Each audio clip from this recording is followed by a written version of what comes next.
All right, good afternoon, everybody, or good morning. How's everybody doing? All right, yeah, give a shout of praise, everybody. All right, what I'm going to do now is I want you to understand something very important. I know Derek. I've heard his story. I've read his book. And now I see him more completely. My goal and our goal this morning is for you to hear his story and also begin to see Derek with fresh eyes, that you translate that awakened vision into seeing and appreciating all those who enter your circle of influence. That's going to be real important. This is a real special story. When you hear the full circle event, it's nothing, in my opinion, short of a miracle. So let's start with the first question. Derek, take us back to your childhood neighborhood and paint a picture for our audience of the hard realities in the urban environment in which you were raised. Thank you, Dr. Parham. Thank you guys for being here.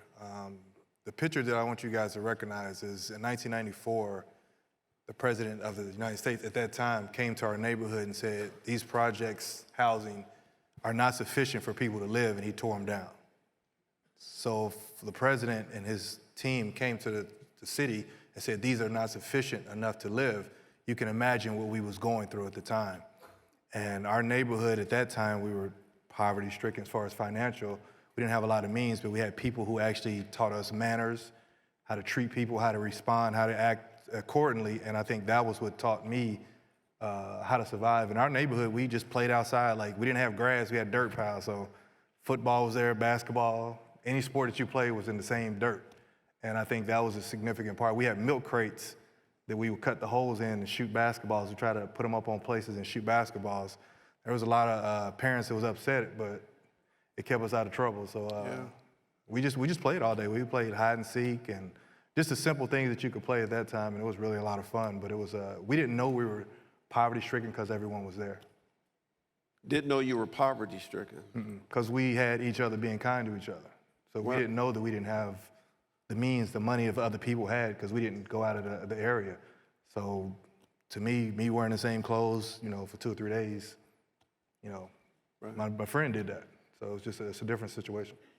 Appreciate that. Thank you for your honesty. With that as a backdrop, could you share with us some of the not asked for challenges that you inherited and were forced to navigate? Well, when I was 10, I'm 6'6", and my dad was 6'9". I didn't see him probably maybe a couple times throughout my life. He and my mother had a big confrontation, and my brother, who was 3 years older than me at the time, my dad and my mom got into a big fight. She tried to shoot him for violence, domestic violence, and my dad walked out. I don't see my dad for over 20 years. My mother, I come home one day, and the door was locked, and my mother wasn't there, so I went to hang out with my friends in the neighborhood. I come back home to our project house, and I fell asleep in the hallway. Woke up, she wasn't there. I went to Winn-Dixie. Anybody remember Winn-Dixie? I'm not the oldest person here, okay. And I went there, and at the time it was '84, and I just started asking to carry people's bags for 5 or 10 cents. And I did that. I made my first $3 at the age of 11. And I went to Kentucky Fried Chicken, said I'm gonna get a 2-piece meal for $2.95. And the guy said it was $3.04. I said, dang. And so I thought about it. I said, what if my mother doesn't come home again? So I went to the grocery store, got some loaf of bread and some bologna, and I had like $1 left over. 11 years old, conscious decision to survive. I come back, play in the neighborhood again, come back, the door's open, my mother's home. I come back in another couple weeks, the couch was gone, TV was gone, everything. I had a mattress in there, and my mother was gone. I didn't see my mother for several years. So the neighborhood took care of me. And what I did was remember my manners. So I would go to other people's houses, say, yes, ma'am, yes, sir, and they would say, hey, we can help you, we can do certain things. So I literally lived on my own for like another year and a half. Then I met a high school girlfriend. She was, I was 14, and she was 17 at the time, and we started dating. Her mother let me spend the night, and she and I dated, and I thought life was a little better, and then she got pregnant. After my son, 1988. I was born in '73, my son was born in '88. So she gets arrested for shoplifting after our son was born, like 3 weeks later. She was just down healing. She gets arrested for shoplifting. So I go back to my old neighborhood, and the lady next door, who used to let me use the heat or whatever, she allowed me to use an extension cord to keep my son over there for another year, for another 16 months. So I lived on my own in the neighborhood, that same neighborhood that it tore down. And what I did after that, went to drop my son off next door to the lady. It's in the morning. People knock on my door to get me up. Then I went to school, played basketball, came home, worked at a candy truck on our street, right across the street from our project housing. And then his mother got out of jail. She got it back with him, gave her back to him. And I was going to my senior year. I stayed with an uncle. I stayed with my high school coach, and then I stayed with my Uncle George. And I graduated with 3.7 GPA, class president, and custody of my son. I've never drank alcohol, never smoked, never sold drugs, never stole anything. I worked every single day of my life. And to this day, at 50, I've still never done those things because of the habits I created. And I still say, yes, sir, yes, ma'am. And my children do the same thing, and they go to school and people say, your kids are different, they're so nice. I'm like, no, they're normal. They've been taught to be respectful because I know kindness is what the keys to success.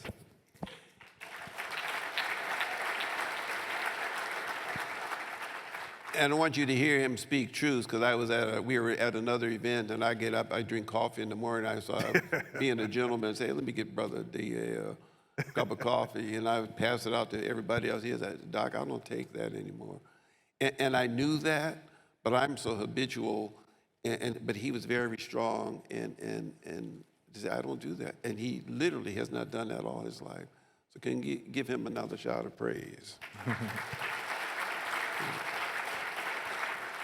All right, Derek, can you, if you feel comfortable, share with the audience a time in your past that was especially dark for you, and more importantly, how did you then navigate and find light out of that darkness? Well, I think because I was taught at an early age to be respectful and to work hard, like to clean your room, those little things kind of took over when I was on my own. And most kids at 12, you turn the Wi-Fi off, they're gonna lose their mind. But at 12 for me, I was on my own. And I knew, I had already been taught to eat sandwiches, to cook, to clean, to know certain things. And I had already built a habit of respect. So when I went and asked people, to help me, people were like, well, he's a nice person. I'll welcome him in my home. And I think that was really significant in my story, my journey. But the darkest time that I remember having when I was 15, and my son was, I was 16, and my son was barely walking. And I was in there, I was wash my clothes in the tub and scrub them in the tub to get the stains out. And he came up, and I was just like rather lose it. I'm like, why did I get this life? Why did I choose this? And he came up behind me and just jumped on me. Did that? Triggered. I got responsibilities. For that, it was my darkest moment, but it helped me survive through that. Thank you, Derek. Thank you. Could you tell us now about all of your accomplishments, beginning in high school, college, and in the NBA, in terms of your accomplishments?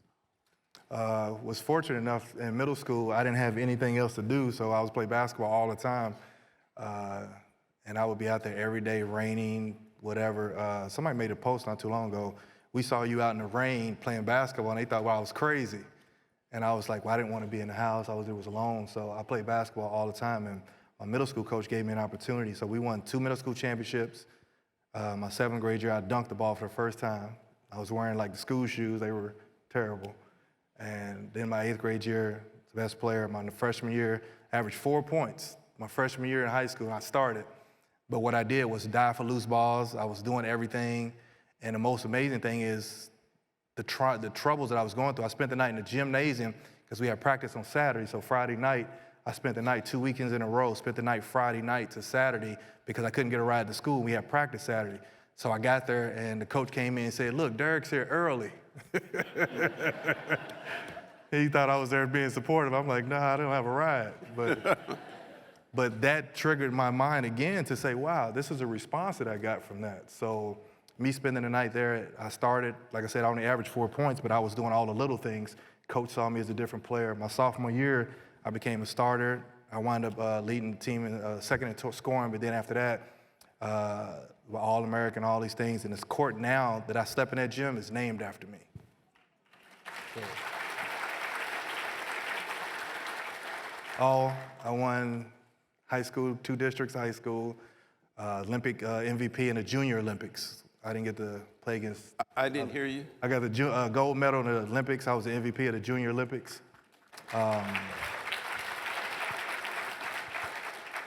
And I wound up winning college championship at Kentucky, and then I won an NBA championship with the Miami Heat. Could you say that again? Yes, I was fortunate enough. This is significant, and where he played and where he hooped is real significant, winning the NCAA championship. Yeah, Kentucky, I won a championship, and it was incredible. But I was averaging a lot more points, but then when the other team came, I wanted to sacrifice, and we won a championship at that same school that I graduated from. So, and the crazy thing is neither one of my parents got to see me play at any level. They never bought me a pair of shoes. They never did anything. But I was able to allow my son to see that transition, and that's a blessing for me. Was that the last championship you won? The NBA championship was my last one. Could you say more about that one? The Miami Heat championship. We didn't beat the Lakers. We beat Dallas for you guys, so you're welcome. And it was a great experience. Played with Shaquille O'Neal, Dwayne, Alonzo Mourning, Gary Payton. Like, we had a team of guys that sacrificed for each other, and it was an amazing experience. And Coach Pat Riley taught us a lot about discipline and everything. And after that, I retired, went in as a champion, and I had got called back by Michael Jordan to play in the NBA again. But that story about Kevin was talking about, I tore my left ACL up at Ohio State before I transferred to Kentucky. I won a championship. Then my senior year, I was All-American. Me and Tim Duncan tied for best player of the country, and then I tore my right ACL up. Don't ever take me to Vegas. So I'm thinking like, man, but my mindset was I got up early in the morning, I got up, rehab, went to class, did everything I did. So I got invited to Nike, and I didn't have an agent, so I just got called by at the school, and they said, come to Nike. So I walk in, Phil Knight walks out. I walk in, Michael Jordan's in the office. And he says, hey, DA, how's your knees? And I'm like, they're okay. He said, well, I would like to be the first guy to represent my brand, Jordan brand. And I'm like, what's it called? He said, Jumpman. I said, I just tore both my knees up. Are you sure? And he said, that's not what I was talking. I don't worry about that. I know your game is good. And significant thing that he ever told me in my life to this day was, he said, I had somebody watching you on campus. He said, they said you showed up on time, you had a good attitude, and everybody spoke highly of you. He said, I want you to represent my brand because of your character, not because of your game. So that meant something to me.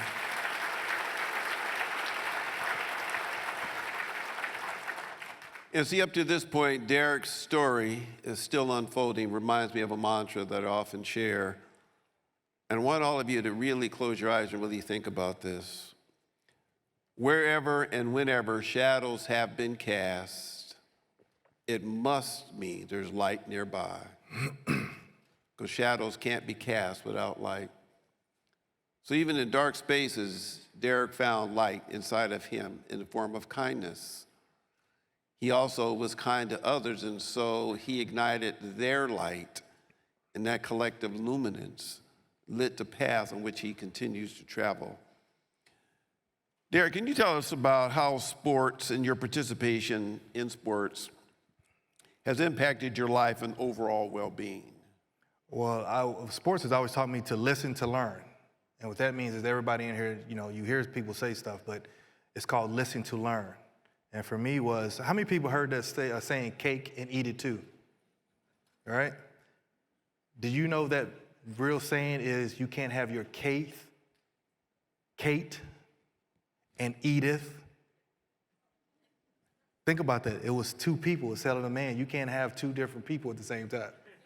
And I never knew that until someone told my wife, and they said it was Kate and Edith, not cake and eat it, because if you get a cake, you want to eat it. And I'm like, man, I never thought of that because sometimes we don't listen to learn. And for me I listened to learn as a young age, and everything that I learned from the 6th grade is, he'd tell our starting point guard, you need to do this and you need to do that. So I'd be like, well, if he ain't doing it, I'm gonna do it so I can play. Yeah. I started thinking like, okay, well, I'm listening, I'm learning as I do it. Then I listen to my school teachers. They say, if you just remember what I told you, you'll do this test right. So I would listen on the school buses home, I would always replay back what the teacher said. I would write it down sometimes, be like, okay, she said this, she said that. And then I became a good student of listening to learn. because wasn't nobody helping me with my homework. So I was always doing that on buses and time. And then I got into sports, and everything that our coach said, he said something, I did it. Rick Pitino said, you're one of the few people I've never yelled at, because when I tell you to do something, you do it. And I think that taught me a lesson as a young age at every place, because my 6th grade year, I didn't get in that much. My 7th and 8th grade, I played. My 9th grade year, I didn't start to the middle of the season, then I started. My freshman year in college, I didn't start the first couple of games, but then I ended up starting because I was listening. Can somebody tell me what you think my rookie year happened? I didn't start, but I listened to learn, and then about a couple of weeks in the season, I started. So you don't always begin where you want to end, but if you listen and you hear something, you can grab something from it. That's why some of you guys in here, some of my story may help resonate with you or your friends, and that's with positivity, because you can learn something from at any age. You know, and I think I've learned things at this mindset, and I think that's the key. My sports has always taught me to listen, to learn. Don't just hear what people say, because you, like we just said, I've been saying, you know, you can't have your cake and eat it too, and I'm like, but I kind of like my cake. I want to eat my cake. Like, why would I eat my cake if I got it? And I never understood the difference, but you have to listen more to learn. Can you say a little bit more, D, about the importance of play to you as a youth, a young adult, and as a grown man? Well, it taught me a lesson when I played. Again, I went out and played against older people. Like, people weren't about AAU age. We went outside and played basketball, and it might be a guy who just got off a truck driver, and he had on like Timberland boots playing basketball. Mm-hmm. But he said, if you miss your shot, you won't get picked back up. I was like, yes, sir. It's like, okay. So I was learning from older people how to listen and watching. But I went outside and played, and we played every sport. You know, I was like 6'5", as I was like 14 years old. I was like this tall, and it was like, okay, I wanted to play football. The guy hit me and knocked me into the thing and broke my pinky, and I stopped playing football. But it was a trial and error that I knew, okay, there's a positivity in what I'm doing outside, because I was learning stuff. I wasn't sitting there and playing a game and doing this and that, and I was actually outside figuring out, not know where to go, not where to hang out, certain things. And in my neighborhood, it was like, there was no gangs, but there was groups of guys and there was drug dealers. So when you walked through the neighborhood, you saw violence on every side. A guy went to school with me, was 16 years old. He tried to sell drugs, and he was shot in his head. And while I was going to play basketball, I spoke to him, and then I walked back this way, and he was shot in his head just in about an hour and a half. And those are decisions that we had to make at that young age. So for me, being outside, I got to see what not to do, and it just triggered me. I still won't drink anything. My wife laughs at me. She said, well, why won't you just try something? I said, why would I try it? I said, I can't get a DUI. I won't be sick the next day. My breath won't stink. I'm just like, well, I just try to figure out why am I doing something when I do stuff. So to me, it was just, what makes sense to me is you do the right things, and the right things usually happen to you. Very good. Usually. How has your relationship with basketball evolved over the years? It's evolved because, I watch the game, I see how it's changed, and I see how people think, and I can always outthink people as far as in the sports. And it actually helped me to go find my parents. I was winning a championship, and I had all this, and a pastor said, he said, man, think about where you are today and think about where you used to be. And I was like, wow. He said, and think about how you can change that narrative moving forward. So I went looking for both my parents. I met my dad. I talked to him. And I saw him at a gas station, at a car wash, and he walked out, and I was like, man, I think that was my dad. And he walked out, and I went and hired a private investigator, and I found him. And after I found him, we talked. He said, I'm sorry, man, I wasn't a good dad. I love to be in your life. And 10 months later, he died of cancer. But I made a decision to go do something instead of waiting. And a lot of people in this room are waiting. Can't always wait. You don't know what God has for you. You don't know your situation. You don't know what kid needs you. You know, I think that was the thing for me. It's like basketball taught me to be a good teammate, to go out and do things, to be a captain of the team. Then I went and found my mother. Me and my friend was riding around. They said she was up in Old Louisville. And I drove, and we found her. She was drugged up and beaten up really bad. And I opened up her pocket thing for her thing. She had a baby picture of me and my brother. She lost who she was. I got her cleaned up, and now she's back in my life.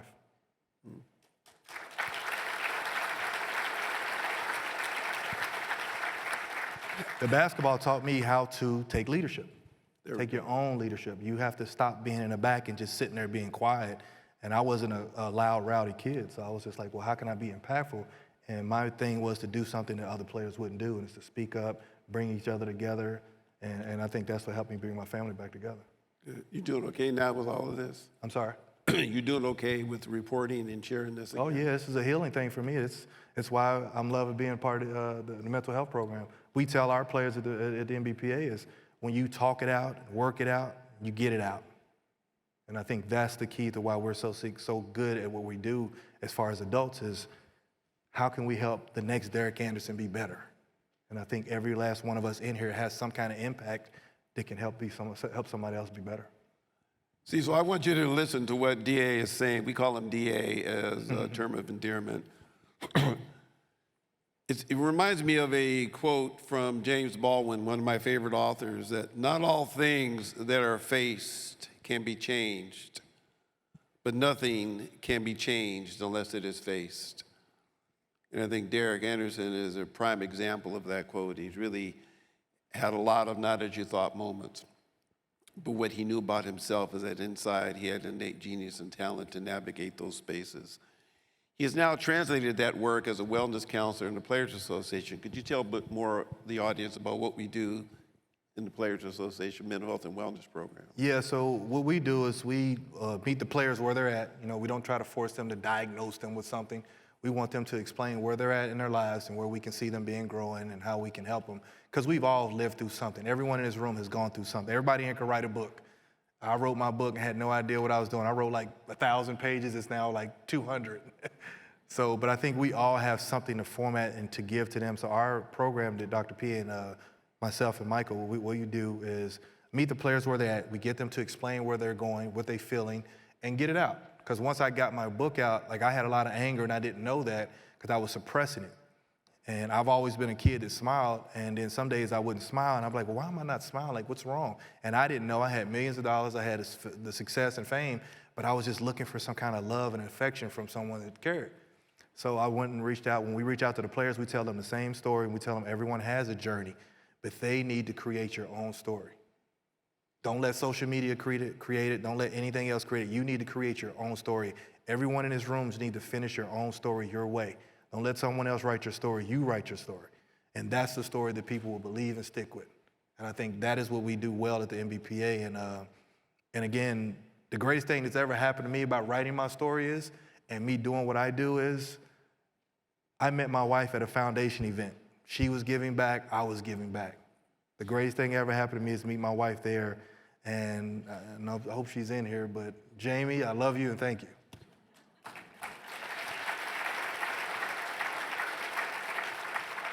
And Derek, what is the name of your foundation? The Acts of Kindness. Everything is A-OK. Everything is A-OK, Acts of Kindness. And the only way you get in my program if you send me a video of you doing something, acts of kindness to someone else. You don't have to be perfect. You don't have to have great skills. But if you send a video in, if you're doing something nice for someone else, not your parents, just something in the neighborhood. And we do teach them to give back to their parents, go make the parents' bed up or something. But if you're nice and you're kind, we'll be kind back to you and we'll give them that. And that program is you put kids in leadership roles. So my basketball kids, they train them. I make them become the coach. And they say, well, man, y'all got to stop turning the ball over. Oh, now you see what we've been yelling at you about. Mm-hmm. So like the coaches and the parents, if you work at a program or offices, bring your children to work and tell them you're the boss now. And then you guys just start talking loud and just be on the phone ignoring them. And they be like, you're not listening. Oh, really? Sounds like you. So put kids in positions of leadership roles and you'll see a better outcome of some of these young people's mindset. Thank you. And finally, Derek, can you tell us how sport, play, and movement is in creating more and just a fair society, how it creates and helps facilitate how to create a more fair and just society? Well, I think it teaches everyone to reward the people who are actually working hard, good attitudes, and responding. Like I said, Michael Jordan hired me not because I was the best player, it's because of my character. I was on time, I had a good attitude. I mean, I would have signed me with 2 ACL injuries, but because of my attitude and my work ethic, he saw something outside of that. So I think basketball has always taught all of us, the gender, everybody in here, that if you have a good attitude and a good positive mindset, I'll support that. And I think that's really taught me how to be a good person in society.